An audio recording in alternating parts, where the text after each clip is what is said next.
Oi gente, tudo bom? Vou fazer um videozinho rápido aqui pra vocês, né? Porque a internet é isso, né? As pessoas ficam mandando coisas pra você. E eu recebi dois vídeos, né? Um Reels do Instagram, da Bibi Bailas, reagindo a um vídeo de TikTok da Larissa Filizola, né?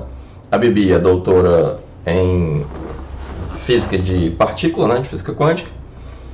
A Larissa é uma TikToker razoavelmente grande, tem 30 mil seguidores, que me parece que é aluna de psicologia e tem alguns vídeos falando sobre psicologia, né?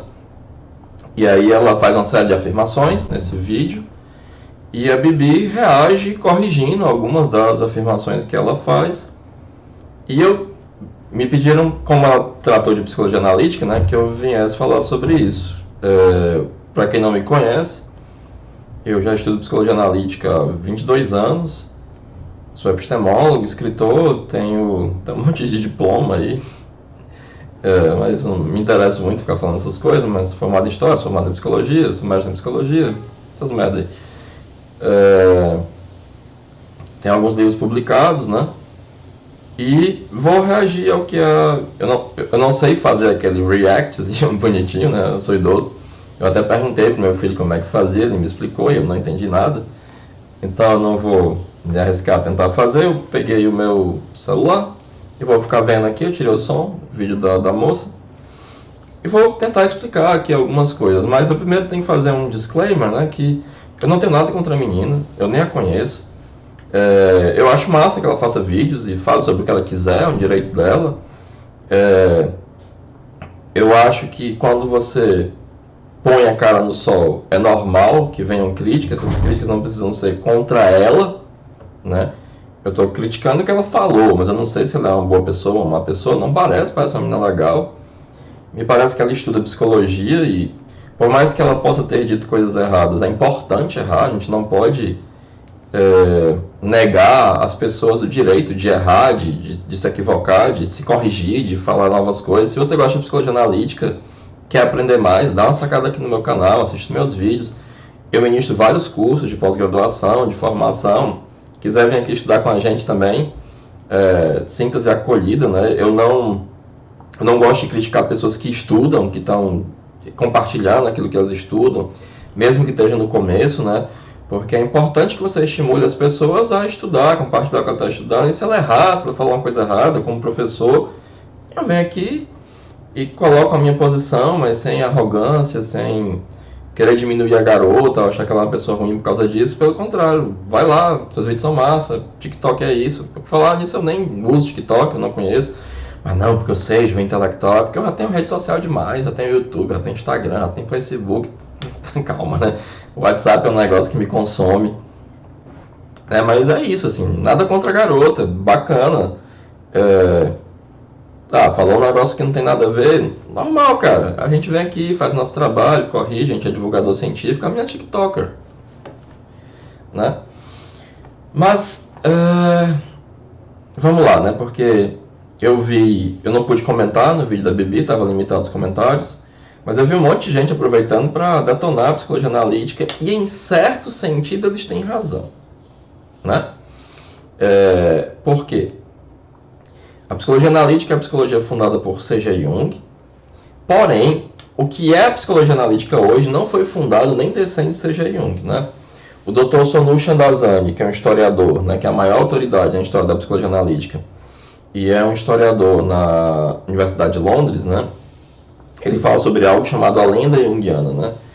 E faz parte dessa lenda junguiana achar que Freud criou a psicoterapia, Jung foi discípulo de Freud, as principais influências para a elaboração da psicologia analítica foram Freud e Spielheim, que ele escreveu uma autobiografia, né, que depois da separação de Freud ele teve um colapso nervoso e daí surgiu a psicologia analítica, que a psicologia analítica é uma espécie de correção da psicanálise, que no seu confronto com o inconsciente, Jung descobriu e inventou os conceitos de arquétipo e individuação, que ele escreveu uma autobiografia, que é falsa, quem escreveu foi a fé, isso é toda uma treta, né? De uma terrível falsificação histórica com consequências nefastas, e que a psicologia analítica de hoje, ela descende de Jung, ou foi fundada por ele, que isso é completamente falso, né? Tanto é que a maioria das pessoas que vêm ao meu canal, elas chegam justamente porque é uma pessoa da psicologia analítica que fala coisas parecidas ou iguais às que o Jung falou no livro, né? Que tem um interesse em estudar de fato Jung, né? 99% do que hoje passa por psicologia analítica não tem absolutamente nada a ver com Jung, tem uma profunda colonização da psicologia analítica pela psicanálise, e tem um monte de gente que hoje em dia está mitologizando de novo, assim, é uma coisa que o Dr. Sono chama da Zahn, Hellenberger, Taylor, uma série de pesquisadores da história intelectual europeia, da história da psicologia, vem já há alguns anos pesquisando a respeito e falando a respeito. E isso não é muito absorvido pela comunidade da psicologia analítica. Como eu sou historiador, não posso fazer ouvidos moucos, esse tipo de coisa. E até porque eu quero que a comunidade da psicologia analítica se exploda. Não gosto da maioria da galera, assim. Mas, então, é muito problemático, né, apontar o dedo para a menina sem também fazer uma meia-culpa, né? E eu pretendo explicar isso, né? Mas vamos lá. Vamos ver aqui o que é o videozinho que a Larissa... Abraço, beijo aí, Larissa. Continue fazendo seus vídeos, não se intimide. Mas a gente tem que falar, né? Então o vídeo é coisas que quem estuda psicologia analítica sabe, parte 10. Vou baixar aqui o volume. A que gerou a maior treta é essa. A lei da atração realmente... Ai, droga. Vamos ver aqui. Eu tirei o som. A lei da atração realmente funciona, é simplesmente física quântica, né? Pronto, vamos começar por esse aqui. Deixa eu fechar aqui. Que droga, não sei mexer no meu celular, vocês querem que eu bote em React. A Bibi já falou da perspectiva da física, né?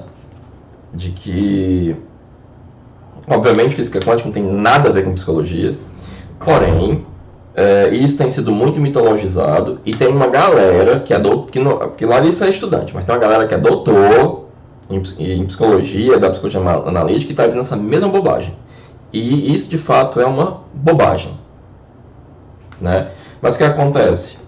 O Pauli, que era prêmio Nobel de Física, ele teve uma colaboração próxima com o Jung. O Jung também foi amigo do Einstein, mas ele teve uma colaboração próximo mesmo com o Pauli, né? E ele chegou a escrever algumas coisas comparando a psicologia com a física de partículas, mas não se empolguem, porque ele simplesmente disse, olha, metodologicamente é parecido, porque as duas lidam com um fenômeno impossível, no sentido de não diretamente observável, né? Você precisa de vias muito indiretas.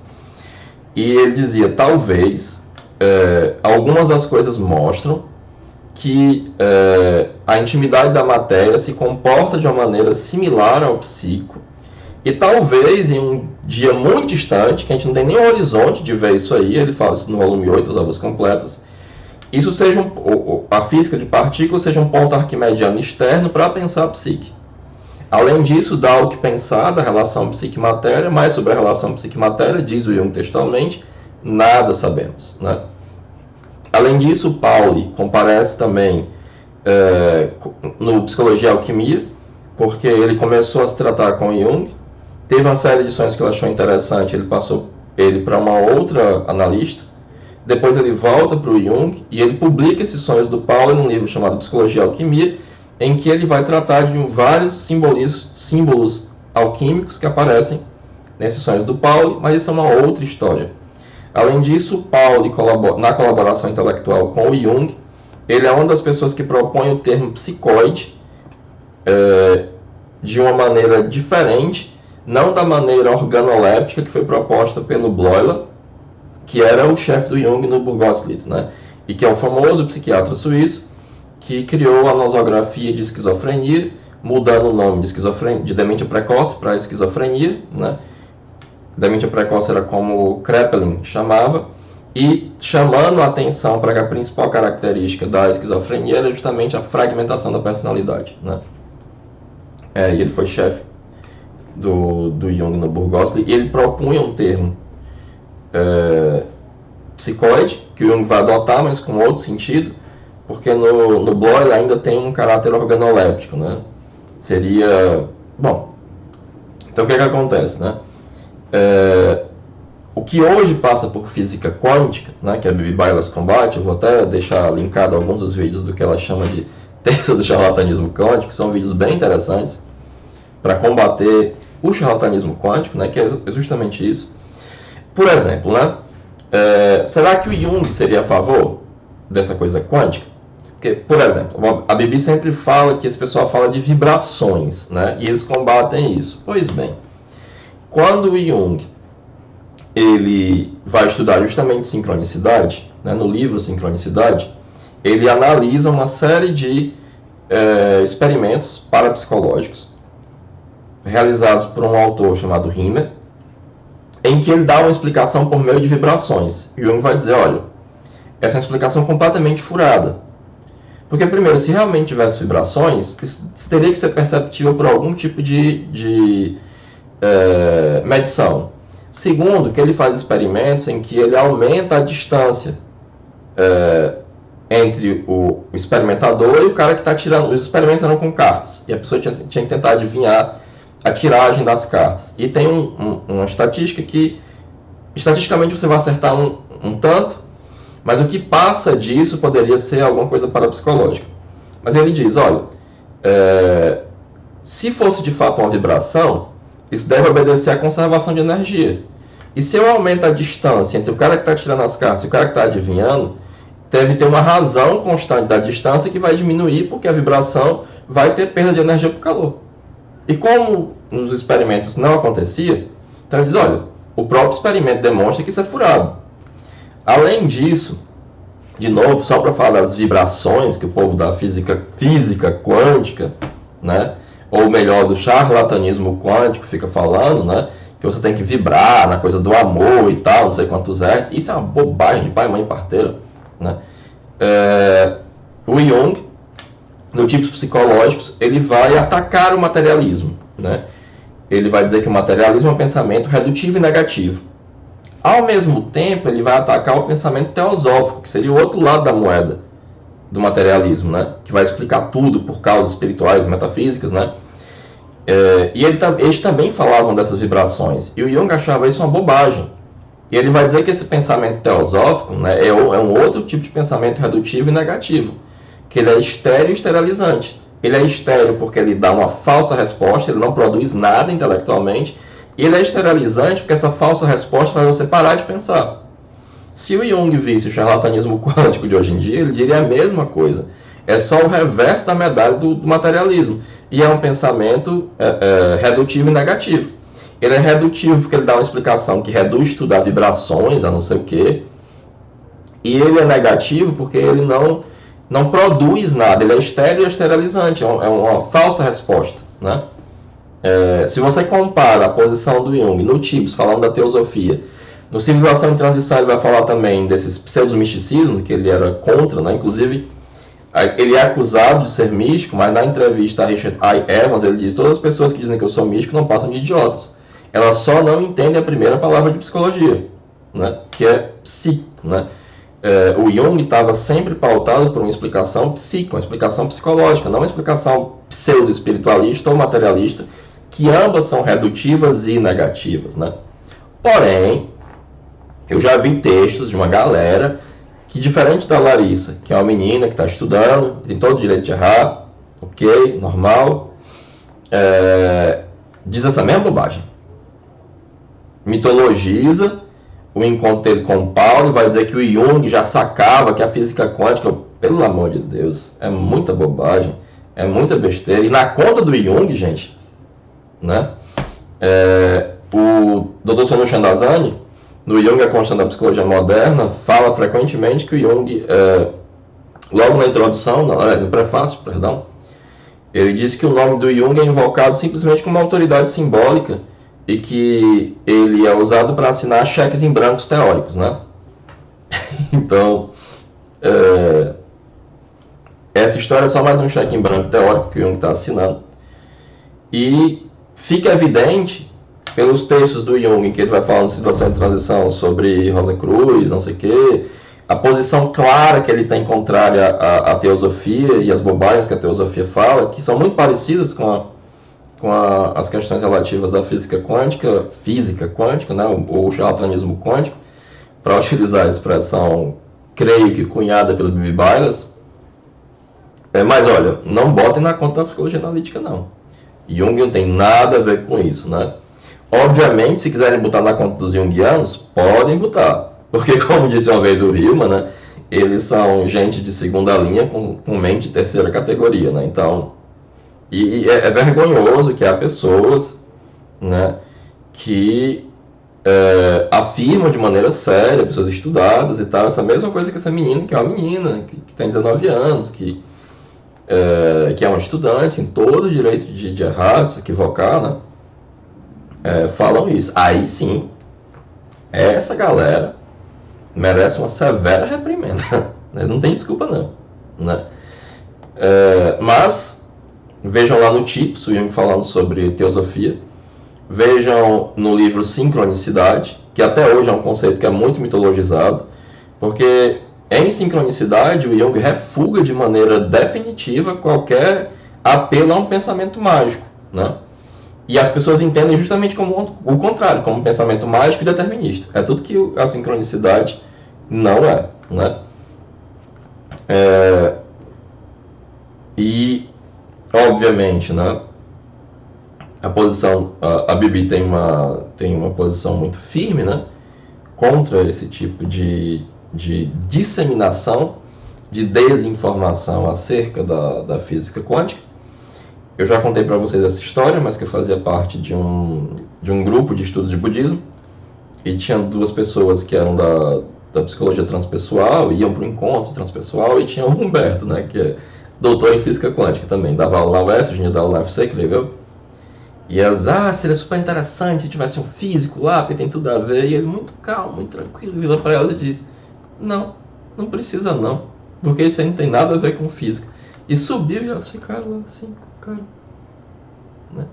Mas é isso, olha, isso não tem nada a ver com física. A psicologia é um campo que, por mais que o Jung tenha divisado algumas similaridades metodológicas, são campos diversos, né? Recentemente, eu fiz uma postagem sobre Kant e Wittgenstein, né? Uma diferenciação kantiana retomada pelo Wittgenstein, né? Justamente de um autor que vem se colocando contra esse cientificismo daninho que tem aparecido em psicologia, né? Fazendo a diferenciação entre causas e razões, né? O Kant vai dizer que reduzir, né, a uma causalidade, ou tratar as pessoas, né, simplesmente pela causalidade, pela empiria, é algo antiético, porque você não pergunta por que uma pedra cai, porque ela não é cúmplice do próprio destino. Mas a uma pessoa você pergunta por que você fez isso, porque essa pessoa é cúmplice do próprio destino. Então você não pode simplesmente indicar uma causa, tem que pensar em razões. Quando você simplesmente coloca essa pessoa a ser tratada dentro de um quadro simplesmente da empiria, né, das ciências naturais, você está tornando essa pessoa igual a uma coisa, né? Porque além de causas, ela tem razões para fazer o que ela faz, porque ela é cúmplice do próprio destino, né? Então, é muito complicado epistemologicamente, metodologicamente, simplesmente aderir, né, a uma metodologia das ciências naturais positivista de maneira acrítica, né, ou aos métodos estatísticos, a randomização que é utilizada de maneira crítica, e já há um movimento de vários autores, né, criticando isso, porque no fundo há aí o que há de indizível, né, é um branding, utilizando o nome da ciência, não se trata de fato de ciência, né, e uma questão de poder, uma questão política, né. Nada contra as psicologias que são cujos representantes vocalizam de maneira mais forte isso, né. Acho isso também interessante, né. Inclusive tenho amigos nelas e que são pessoas seríssimas e que não vocalizam esse cientismo, né. Você não pode também julgar uma psicologia pela sua vulgata, né? Porque se você for julgar, por exemplo, a psicologia analítica pela vulgata da psicologia analítica, joga ela no lixo. Ela não serve para nada, né? Há um ataque constante à psicanálise vindo desse cientificismo, o que também é no mínimo complicado de se fazer, né? Essa acusação de pseudociência também é outra coisa muito complicada, porque pseudociência tornou-se muito mais um xingamento do que uma definição epistemológica clara, até porque epistemologicamente você não tem como ter uma distinção clara, precisa do que é ciência e do que é pseudociência. E a psicologia possui um estatuto científico, né? Que também é muito complicado de definir, né? Especialmente porque ela não é completamente uma ciência da natureza, também não é exatamente uma ciência humana, né?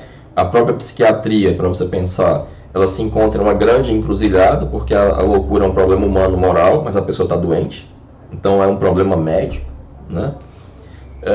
E é nessa encruzilhada entre ciências que todas as psicoterapias se encontram, e a psicoterapia é um campo praticamente próprio, né? Um tanto quanto, mas que se cruza também com a psicologia, né? E isso gera todas essas dificuldades, né? Mas assim, Larissa, lamento dizer, mas você está equivocada, parece até que você já assumiu esse equívoco, né? Continue fazendo seus vídeos, procure se aprimorar, procure acumular mais leituras, né? Assista o meu canal, ele é massa. Assista o canal da Bibi também, veja a terça do charlatanismo quântico, para você parar de acreditar nessas bobagens de física quântica, né? Porque isso é uma bobagem de pai, mãe e parteira. Não tem nada a ver com a psicologia. Eu já sabia disso por ser epistemólogo, mas já tive o Humberto para me explicar isso muito antes da Bibi, né? Mas gosto muito dos vídeos dela. Mas não coloquem isso na conta da psicologia analítica, por favor, porque como 90% do que passa por psicologia analítica hoje em dia, Jung não tem nada a ver com isso, né? Além do mais, Larissa, digamos assim, não é um estudante, né? E precisa ser encarado sobre esse prisma, né? E é importante, como eu disse, permitir que as pessoas errem, né? Então, de qualquer sorte, os vídeos dela são legais. Eu acho que a intenção do TikTok é muito mais entreter do que ensinar. E, como dizia Mark Bloch na Apologia da História, sobre o fazer do historiador, se a história falhar em entreter, certamente falhará em ensinar. E quem consegue entreter e ensinar é uma pessoa que é muito boa, né? E, de novo, como dizia Mark Bloch nesse mesmo livro, né? O maior elogio que se pode dar a alguém é dizer que ele fala no mesmo tom ao douto e ao escolar, né? Mas essa simplicidade significa uma grande sofisticação, né? Que é algo que nós que fazemos divulgação científica, que é o objetivo desse canal, além de eu falar as coisas que eu gosto, procuramos justamente isso, né? Falar no mesmo tom ao douto e ao escolar, para usar a fecunda expressão de Mark Bloch em seu derradeiro livro antes de ser assassinado pelos nazistas. É isso. Eu espero ter contribuído com esse debate. E valeu, falou. Obrigado, Bibi, por ter esclarecido mais uma vez que física quântica e psicoterapia ou psicologia não tem muito a ver, né? E Larissa, continue fazendo seus vídeos, estude mais, assista a Bibi, assista o meu canal. Quiser fazer um curso aqui com nós também, será bem-vinda. É isso, gente. Valeu, espero ter contribuído aí com meus 10 centavos para esse debate. E eu acho que todos nós temos que nos acostumar que o jogo agora é esse. As redes sociais estão aí para ficar. E temos que entender que essa liberdade de expressão, né, das pessoas dizerem as coisas, falarem as coisas, está aí, né? E é isso. E cabe àqueles que têm responsabilidade como professor, como pesquisadores, irem fazendo seu papel de esclarecer as coisas e as pessoas entenderem a diferença entre entretenimento e ciência, né? É isso.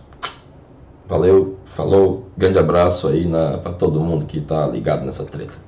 É nóis.